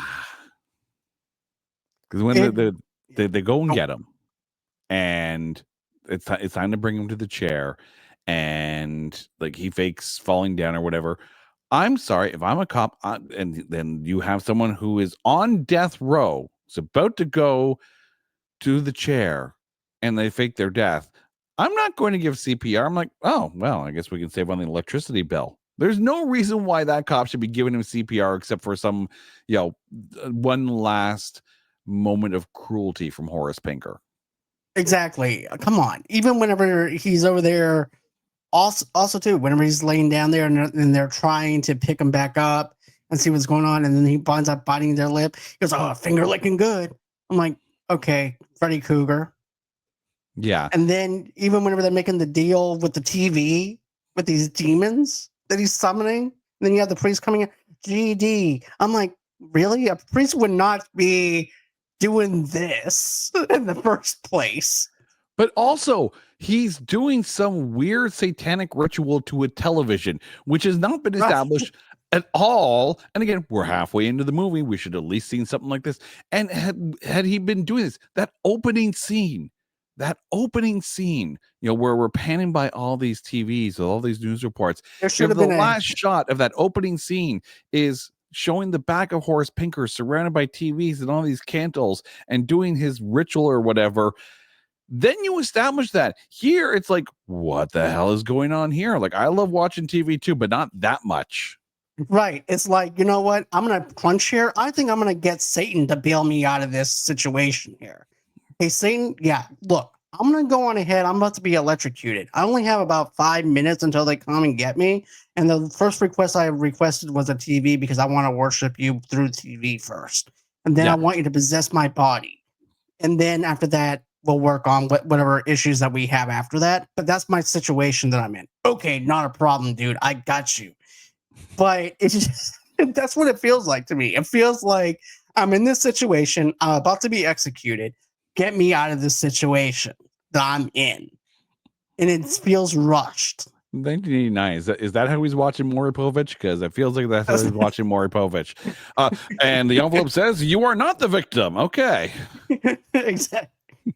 Then they put him in the execution chair. He says his last words. Then we realize that he was the one who killed Jonathan's parents to begin with. Mm-hmm. And I'm like, wait, I didn't remember this as a kid. And I'm like, okay, so this is a lot deeper than witnessing having your girlfriend die and your foster parents dying, and the only remaining person is your father. This guy also killed your real biological parents, and he was also the responsible for having that limp there. Jonathan was. So I like the layers that they gave him for that. But do we really need to see it, or do you like that subtleness of it? I like the subtleness of it, but all of a sudden you've turned Horace Pinker into Voldemort, and freaking Jonathan is Harry Potter. He's the chosen one. Right. Didn't know J.K. Rowling watched Shocker. But then you see Horace, he's getting electrocuted, and finally the doctor winds up coming over there. She checks his pulse. She gets electrocuted, and then all of a sudden he disappears. Then, like a magic trick from David Copperfield, he's behind the door. He falls down. He bursts into flames because that's fucking normal. And then the father goes, okay, you're hungry now? You want to go to Burger King? Or what do you want to eat? Like it happens on everyday occurrence. Like somebody just evaporates. You know what's funny? I'm going to draw the weirdest comparison, or the weirdest parallel to this. So follow me around, okay? Back in the late 70s and early 80s, Marvel had the rights to do the comic book Rom Space Knight. And the whole thing about Rom Space Knight is that he's this gallant warrior from Galador, and he's tracking down the dire wraiths, who are this alien species that had attacked his home world, and he along with all these other people who had given up his humanity to don this armor and become space knights and fight off the dire wraiths and chase them off into the universe. And then the dire wraiths make their way to Earth, and they have the ability to shapeshift and take on the guise of humans. So when Rom tracks them down to Earth, he uses his neutralizer in order to be able to send them off into limbo. So when he does that to a dire wraith, they just become ashes. And I'm watching this, and all of a sudden, like the villain, who's already changed bodies at this point through that electrical current that's going into the doctor who's witnessing the execution, all of a sudden I'm like, oh my god, it's a dire wraith. And I highly doubt that that's the inspiration for that scene, but it is the weirdest freaking parallel I could possibly come up with. I can definitely see why you would think that, though, too. Seriously, because you know it got evaporated. There's not what else. You know what I'm saying? It's not normal. Yeah, but Just, this is where Horace becomes interesting. So the fact that, and I'll even give him this whole idea of him, charging himself up with electricity. Maybe this is something, didn't see it in the first hour of the film or whatever, but okay. So he charges himself up with electricity because that's his juice. That's what charges. This is part of why his brain is fried and why all these images are making him a serial killer. Okay, I'm fine with this. But then the overcharge gives him this ability to be able to transfer his personality through electrical impulses, through electrical current by touch with human skin.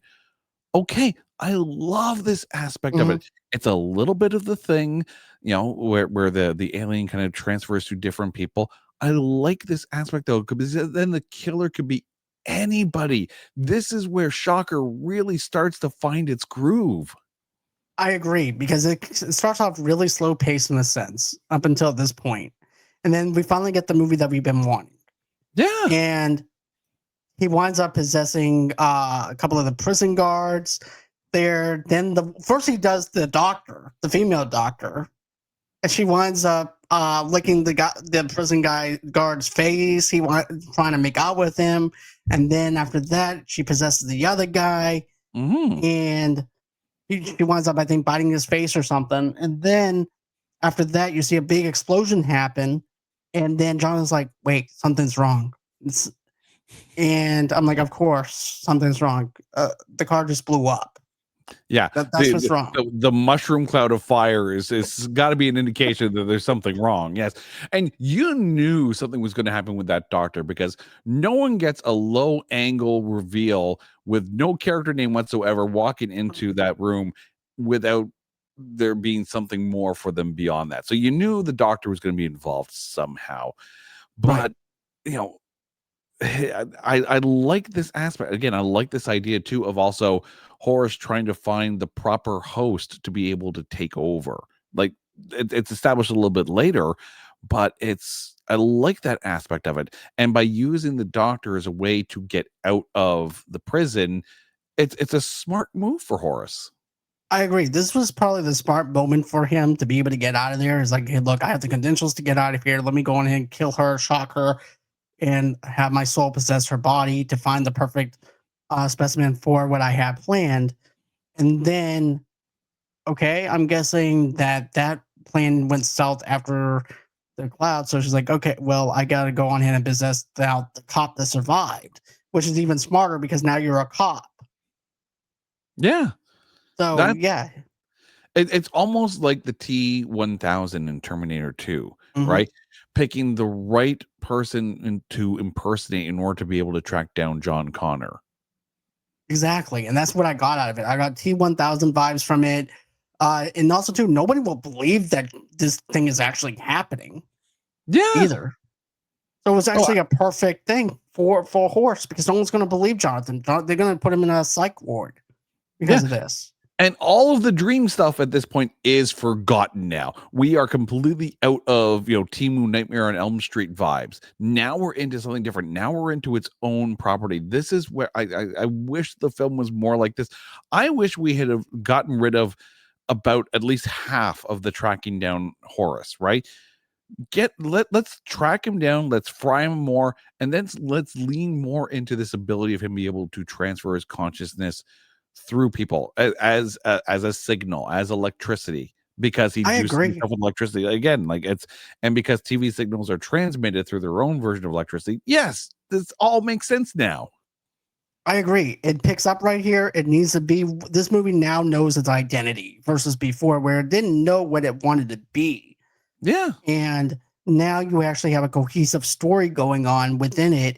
And Jonathan trying to figure out which ones are the people that he can trust, which ones he can't trust, what souls has Pinker got to, and things like that too. And then even whenever the survivor who comes over to his house and knocks on his door, who winds up escaping from the hospital and has the now it's actually Pinker, but we don't know that. We think that it's actually a cop from the execution. Mm-hmm. And then we find out through a phone call, hey, Jonathan, just letting you know that this cop got loose and now we don't know where he's at. And so he knocks on the door.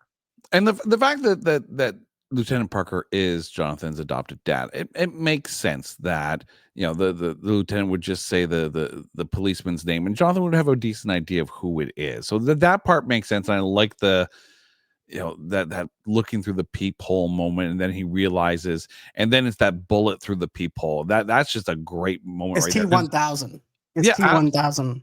Yeah, but Horace knows enough to think that would be where his eye would be, and that's where my bullet's going to go. That makes sense.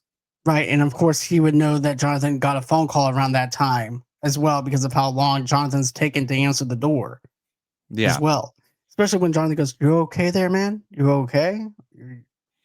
And just say nothing and he'll walk away. Right. There's no reason for you to be even talking to this dude. You don't even know him or anything. You were just there to witness an electrocution. That's all you were there for. You don't. Why should you care? You were just there at the wrong place at the wrong time. Yeah, that's the thing. You hear the message and you go, "Pastori, no, don't say nothing. Pretend you're not there." And then you see Pastori doing a GTA thing where he's chasing him down in the park and trying to kill him. But at the same time, it's like, well, even his father's like, well, there's a bunch of witnesses that saw, Pastori trying to shoot at you. I'm like, did the witnesses also not see that he shot a person jogging for no reason and shooting him? Yeah, the park dwellers of this town have to be, how bad is this town that no one is flinching when there's a cop with a gun pulled chasing and shooting someone who has clearly been in the news, and if he's this big football player, people know who he is. I don't know about you, but if I'm in that park, I am running for my dear life to the nearest phone booth because it's 1989 and cell phones don't exist. But everyone's real chill about this. Like, oh, there's someone running with a gun. Oh no, wait, it's Sunday. No, that's what happens around here. Exactly. It just happens every Tuesday. It's typical day in Los Angeles. Nothing to worry about. It's just Jonathan. This is part of his routine workout regimen for his coach to get him into the game for the big game that's not going to happen. Training. If you can outrun a bullet, you can outrun a football player. If you can dodge a wrench, you can dodge a ball. I didn't know Rip Torn was the football coach. Right. But, and then you see this little girl that's walking as well, and then he possesses the girl, then the construction worker, then the mother of the girl, because he realizes that the girl is not a good fit for what he's going to do. And then he also got the girl to drive a forklift or some kind of construction machinery, which I thought was funny. This is the most comedic jump scare in the entire damn film, because okay, I the one aspect I do like about this is that with Horace going from body to body, and he's clearly trying to find the best body possible, right? So he's in the body of the cop that gives him cover in order to be able to track down Jonathan. Okay, cool. And then that body, because it's been severely damaged, because if you don't remember the mushroom cloud of fire that signified that something was wrong, so clearly this body doesn't have the energy to go that far. But then he gets into the jogger, which is a problem because he already shot that jogger, and then he goes into the little girl. But every time he jumps it to a different person, he figures out a way to use that body that he's now taken over to his advantage. So the times when Jonathan is chasing down this little girl, the mom is freaking the F out, and yeah. He's but also being very suspect again for chasing down a little 6-year-old girl. Jonathan is the sussiest sus that ever sussed in any film whatsoever. But so he gets to this, this big trash bin or whatever. He's looking around and he's trying to figure things out. And then he goes around, and then this tractor tries to run him over, driven by a little girl. There is no way he didn't hear a revved up, like, bulldozer kind of tractor. Yeah. Like, you were hearing that cat truck going from 10 miles away. Like, there's no way he's getting jump scared by this. No, I would actually hear that a mile away. Matter of fact, I hear a train right now. So you mean to tell me you couldn't even hear that coming at you? Oh man, it's comedic at that point. It is. They actually labeled this like a horror comedy, which makes sense because of the ending on the way they did this. But this is comical to me. I mean, seeing this girl on this big machinery trying to run Jonathan over, and he's scared to death because all of a sudden it's supposed to be a jump scare. That's not a jump scare to me. That's just I'm just laughing. Earlier in the movie, they're saying to Jonathan, like, you can outrun anything. Can you outrun a tractor? Because you're going to give that a try. Because it kind of feels at this point like that scene in Austin Powers when the dude's like screaming at the Zambonis that's coming at him at like 2 miles an hour. Right. And then, before that, though, too, we have that other dream sequence with Allison coming back. And then she hands him the heart necklace because it represents love. And then he winds up using that necklace on the girl. And she does this whole type of thing where she's having a seizure attack. And then Horace winds up using it, after he gets done using the body for that, he winds up jumping in the mother. Mm-hmm. And then after the mother, he sees the construction worker that looks like damn Slash. And Kane Roberts. Mm-hmm. And he takes the pickaxe and throws it into the pond, into the lake. I'm like, so you didn't bother to try and kill Jonathan with it, but you thought this necklace was the reason why you needed to go ahead and get rid of it. I mean that makes sense because clearly Horace figured it because that necklace was put onto the girl, mm-hmm. and it and it forced him out of the body. So Horace is pulling a Jonathan and putting 2 to 2 together pretty quickly. And I like the fact that he uses the pickaxe as a way to send that necklace as far as possible. Because Kane Roberts is jacked and he can probably throw a friggin' pitchfork that far. But the fact that the necklace is actually on it, which gives you a reason, because there's no way he was going to be able to throw a necklace by itself that far. It doesn't have the aerodynamics. Pitchfork, that does. So that part makes sense. And it looked, the fact that he looks down and says, how do you like this body? I'm like, oh crap, he did. He leveled up. This is the part that Horace makes sense. And I'm like, okay, you're creating now a villain that is using logic with this new power. Right. Because it's like, okay, I couldn't get the energy that I needed from these other people, but now I found the perfect person now. I wish that he would actually just be that one person the whole entire time now that he's jacked up. Yeah. Because he's able to take his electric current and being able to be that person. But no, instead he winds up figuring out, okay, he's going to ask help from his friends to help him. And that's sure enough what he does. And then Jonathan winds up telling his friends, hey, look, guys, we need to go on ahead, go over back to the lake and get my necklace out of it because it's the only way to get Horace out of the body that he's in. And everybody believes him. He goes, oh, I'm going to break his neck. I'm like, okay, good for you. Then he can jump into another body. Yeah. I mean, at some point you lose the element of surprise, which, Horace clearly realizes because, again, at every step of the way, Horace is painted, well, yes, homicidal, but not a dumb killer, No. not a dumb villain. Like, so he's clearly going to switch bodies to give him the best advantage to get at Jonathan. Because at this point now, it's become a vendetta. He's going to get this guy. And then, Jonathan doesn't know that he's setting him up into a trap or anything. That he's setting his own friends up and to get killed. Mm-hmm. But I like how everybody is separate and it makes sense. He's got Rhino, one of the guys that will actually back him up. And then he's got the coach doing this, going into his house. You also have all his other friends going over there. And is now Let's not taking forget them. Pac-Man, who goes with the coach. Pac-Man being played by Ted Raimi, the younger brother of Sam Raimi. Which I thought was pretty cool because I'm like, oh, that's Sam Raimi's brother. Yeah. And, and then they wind up getting killed. Jonathan's wondering why it's taking so long for them to come back. He's like, no, something's wrong because Coach would have been back by now. Then come to find out, the coach is being possessed by Pinker. Everybody else is dead. Pac-Man's dead. And it's just one of those sad scenes because I was hoping that the coach would actually been strong enough to actually conquer him. But he wasn't. And then you also have the girlfriend that just comes out. Allison winds up coming in to the picture. Yeah. Also, how does Jonathan realize that someone has the ability to, through willpower, get Horace out of their body? He doesn't. He just puts two and two together. It's almost like he's like, I'm going to think of something, and that's going to be what's happening. It's like he's making up the plot on the spot. And also, not that it's ever really determined why Allison seems to be the only one who's able to cross over from being dead into some weird spiritual presence in order to be able to help Jonathan.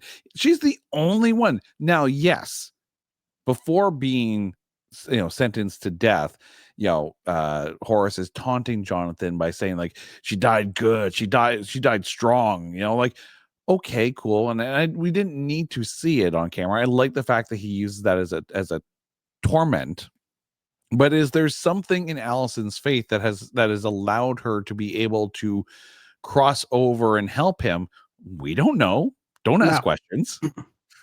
Right, because I feel like it's like not only because she loved him, but also because of the fact that the dead that has like unfinished business. So her unfinished business is to protect Jonathan up until Pinker goes on ahead and dies.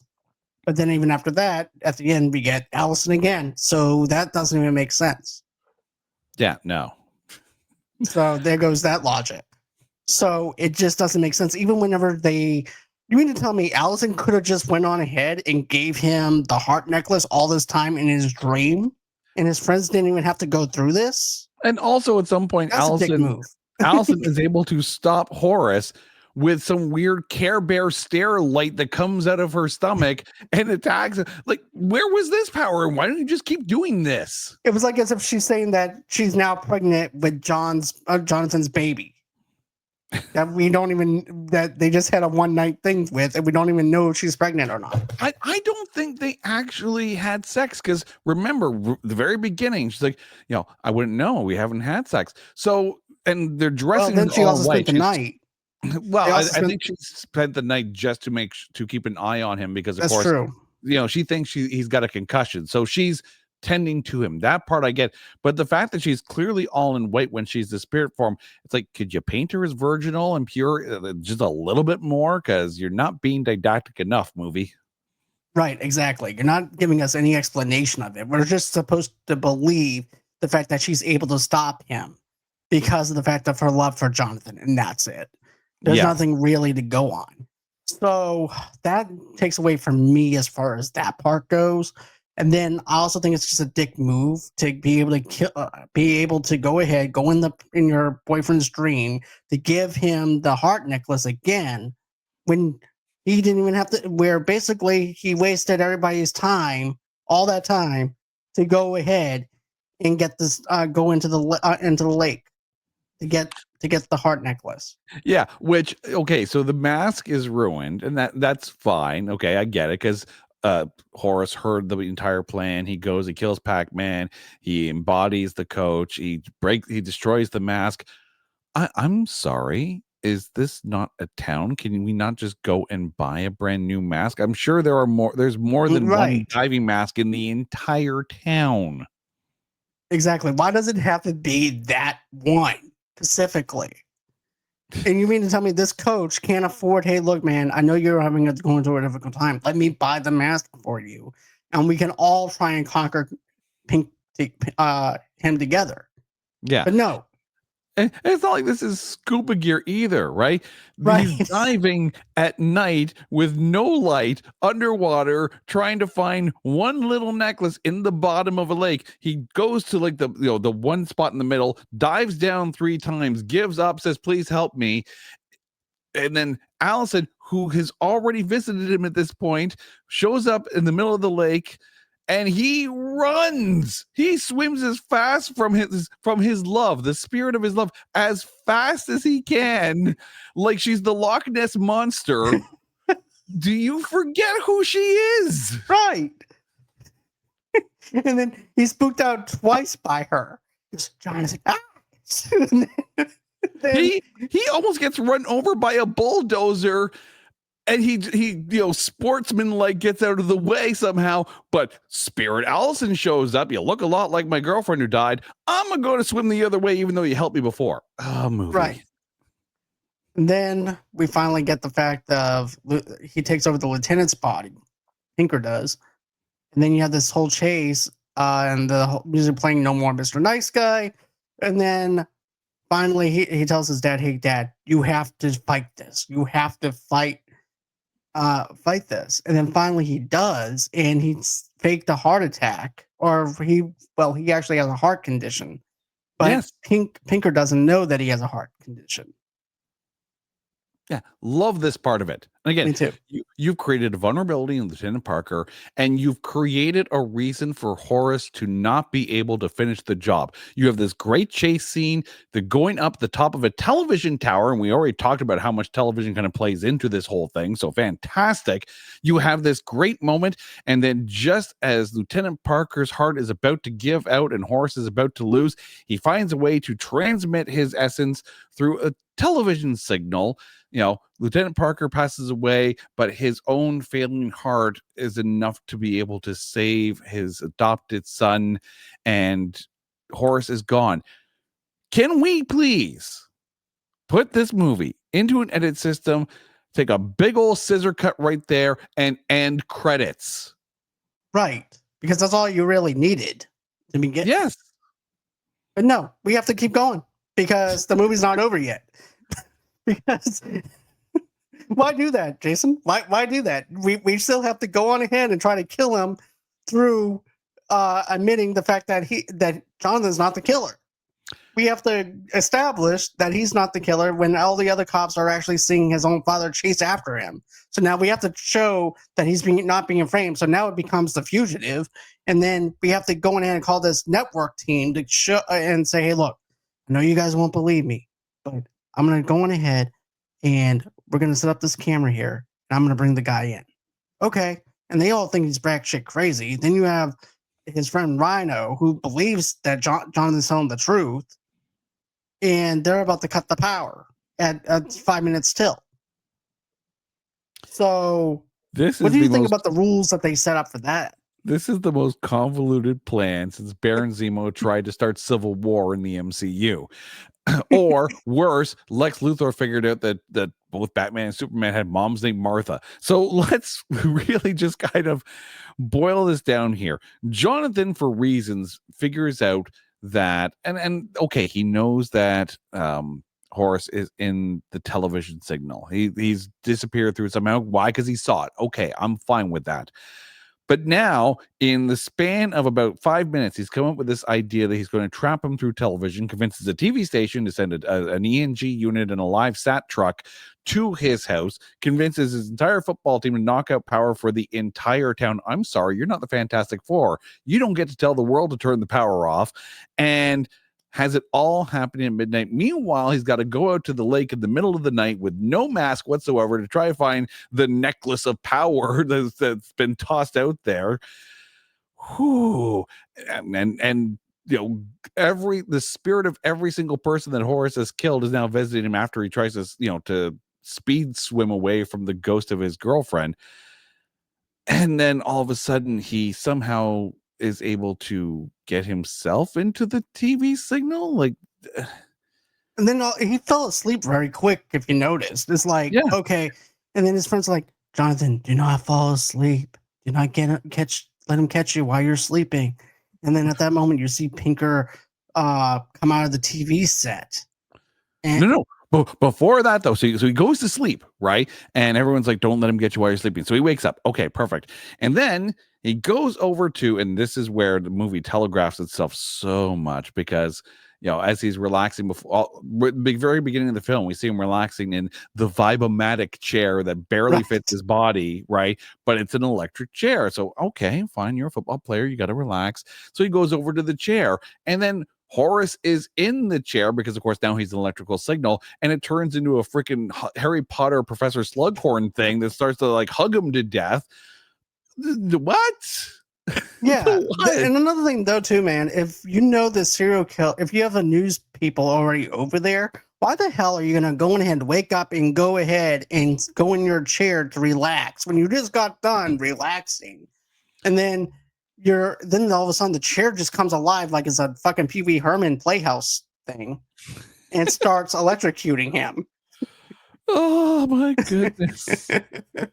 The minute we saw that chair at the beginning of the movie, I'm just like, that's an electric chair. That's not going to come in handy some point down the road. Why would you have a chair sitting in the middle of the room right near the bathroom? Shocker. Because it's called Shocker, right? And you're the Vibe-O-Matic, because that's a brand that exists. And the chair just looks so cheesy, and it's the eyeballs that comes out of the top of the head of the chair, and it's cute for a little bit, and it's just like you're treading back into Nightmare on Elm Street territory here. That's not a good thing. No, and this is like the worst of the Nightmare on Elm Street dreams that you could ever have, because it don't make no sense. Like, I'm going to shock him with 24-volt electricity. If my massage chair wants to hug me, I'm going to let it, because why? It's a massage chair. I'm just going to sit here and let it hug me. Enjoy the vibes. Right? Exactly. The Vibe-O-Matic. And then finally we have him going through the different channels and stuff like that, because they wind up jumping into the TV. And then the news report. And then you also have this other thing though too that plays out with this preacher talking. The devil is behind you, or something like that. And check then perimeter. Check your perimeter. Your perimeter, and it's the damn chair. I'm like, okay. And then they go through it, and then they do the whole entire montage of all the stuff that they go through, which I laugh my ass off every single time I see it, even though it's totally ridiculous. Oh God! Like before Forrest Gump hit every single newscast, this existed. Exactly. And why are you screaming at the beaver? Like, for real? Hey, beaver, what the hell is he gonna do? Right? Oh, then you have World War II people going, who the hell are these people? Yeah, coming through. And then you have a lot of other stuff, and then finally the newscast people are like, this in. People have been seeing Horace Pinker and Jonathan come through every single station. All of a sudden now that he's at the newsroom. And I promise you this, if this was in today's time, they're like, that's not Jonathan, that's not Pinker, that's just AI. See, here is how you actually rebuild this franchise. Also, or, if you had actually properly ended the credits after Horace was able to transmit himself into a television signal, then you have a sequel where Jonathan's trying to escape all of technology because Horace is hunting him down through the technology. So Jonathan becomes this weird Unabomber type, personality living in a log cabin completely off the grid. How is Horace going to get his electric signal out to finish off Jonathan, which is a much more interesting style of film? Right. It's kind of Because like the Ghost in the Machine. yeah, horror you're movie. trying to escape technology and electricity because there's a serial killer who has become electricity itself. How do you live off the grid as long? Because it's not like he's out there killing his own food, is he? I don't know. How long can Jonathan stay off the grid to stay away from Horace? That is a much more fascinating film. Because then, let's say, for instance, he decides to get rid of his TV set. You're still the AM radio stations at that Yes. point. So you can use the signal from the radio to get through to him somehow. So Yeah. that would be a fascinating thing too. Imagine if his cabin is near some farmland and the farmer decides to put up an electric fence to keep the cattle in. All of a sudden, an electrical current? What is that? Oh, all of a sudden, Horace has found him. Right. But no, instead we get this, and then after that we get him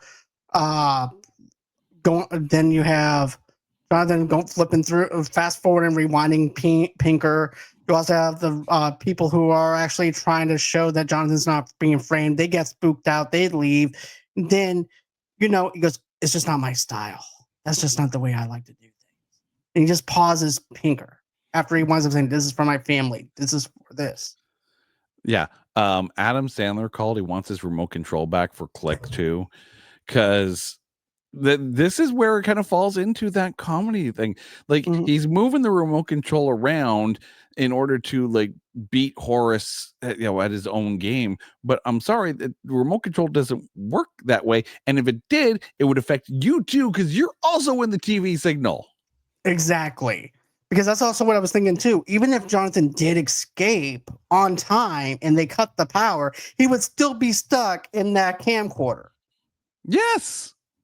No matter what. I mean, camcorder's got battery. So maybe he's stuck inside the camcorder, but not necessarily in the TV signal. It's not like that's going to a satellite truck. Or maybe it is. Maybe there's a cable that's going to the satellite truck and he's able Could to you imagine every single day that you go to work, Jonathan's stuck inside the camera?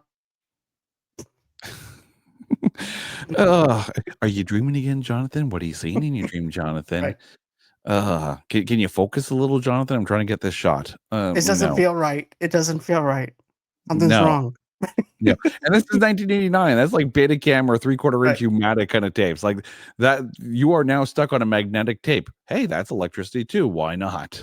Right, exactly. And let them duke it out in a VHS tape. Or worse, you're duking it out on Betamax, and all of a sudden Betamax is obsolete. VHS is taking over. You're sent out to like some kind of garbage pit with the rest of the Atari 2600 ET video cartridges because you're obsolete. Right, which sucks because now you're obsolete and therefore you can't do anything now. And you're just being reformatted. Oh God, there's a story in there. Can you imagine being trapped in some kind of media format that becomes obsolete and gets sent out to the dumpsters? But then there's some like revisionist retro kind of culture that brings that technology back, and someone finds that tape with you on it and is able to release you into a brand new world with all these new technology. 4K. Right? There are evil spirits in the ET cartridges that are in the landfill, and then they come back because Atari 2600 is cool again. Yeah. But still, that's a much better. But that's a much better story. I'll be honest with you. That's a whole lot better story for a sequel. Exactly. Than what we. But now we actually have Jonathan going through the camera. You have Rhino who cuts the power. Then finally, everybody doesn't have power. Everybody's outside, and then they're all looking at the stars. And then there's Allison. And then I like how he's looking up at the sky. You see that, Allison? Yeah, I do. And then roll credits. I'm like, what? See, so this is where had Horace stayed in the electrical signals and Jonathan had to go off the grid and gets off the grid, finds a place that's completely off the grid, and then looks at the stars and Allison's still with him in spirit, okay, that I can get behind, right?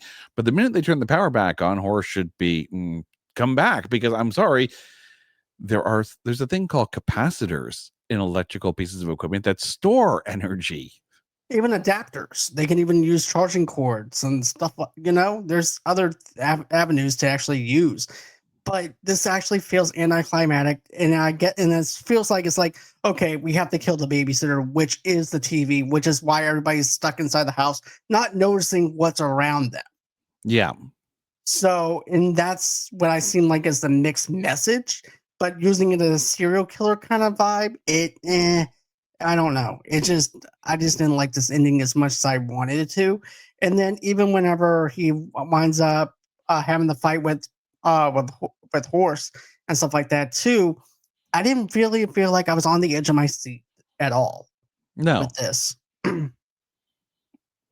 So now that we stripped away the nostalgia, now that we talked about this, now that we actually decided to make different sequels out of this, but I hope someone listens to this episode and says, these are some really good ideas. Let me go get a notepad and some pen, because I do think that there's a spark in the idea of a franchise centered on a killer turned into electricity through a malfunctioning electric chair, and then uses that electricity to then seek vengeance upon those that maybe wrongfully accuse him or something. There's a story in here. There's a character. There's a franchise that could be built out of Shocker, not through this movie, but I think if you take the idea of Shocker, the idea of a Horace Pinker type killer, and redevelop it into a modern world where everything is technology, there is absolutely a way to bring this franchise to something that feels modern, fresh, and very, very bankable. I think something like Shudder would be able to make bank on a franchise like this. Why isn't, for all the retro nostalgia of some of these franchises, and yes, they're going after the big name franchises, and no, I recognize that the remakes of Friday the 13th and the remakes of Nightmare on Elm Street didn't do as well, despite some of the good aspects of those films. Don't try to bring back something that everybody loved. Go grab something that people forgot about and then rebuild it, and then make it better, because there are so many films out there in this genre and in this kind of realm where it's like, it could be okay, it needs some tweaks, it's maybe not as good, and very much a victim of, or at least a creature of its time, because Shocker very much does feel like a movie that was released in 1989. It really does. But it feels like the 80s and it looks like the 80s. Yes, but there are aspects of this film that would translate to a 2025, 2026 kind of release. Bring that back, as horror enthusiasts will sit there and go back at it. And the nice thing about that is that if Shocker was ever remade today by any streamer or even by any production company that will put it into the theaters, that's going to rebuild nostalgia for the film, and you're going to start to see Shocker show up on sites like exactly on a Plex or on a Tubi or something like that, because there is going to be a nostalgia for it. Right. And also too, man, like I really think that Blumhouse should have went on ahead and tried something with it. Forget about the Halloween franchise. Try to do something that didn't work the first time and make it better, versus making a Halloween movie that was perfect and with Jamie Lee Curtis, and do something different. And let me tell you how I would do the modern day spin. I would do the streaming and technology angle. Imagine Pinker spreading through Wi-Fi, smart TVs, or social media, haunting people through the devices instead of television signals. That update would be the concept of terrifying relevance, but also the visual effects and symbolism, though, man. With today's visual effects, the channel hopping finale could be a brilliant metaphor for media overload, misinformation, or even digital addiction. And Wes Craven was ahead of his time with that idea. And then also too, we also talked about the cult classic reboot, right?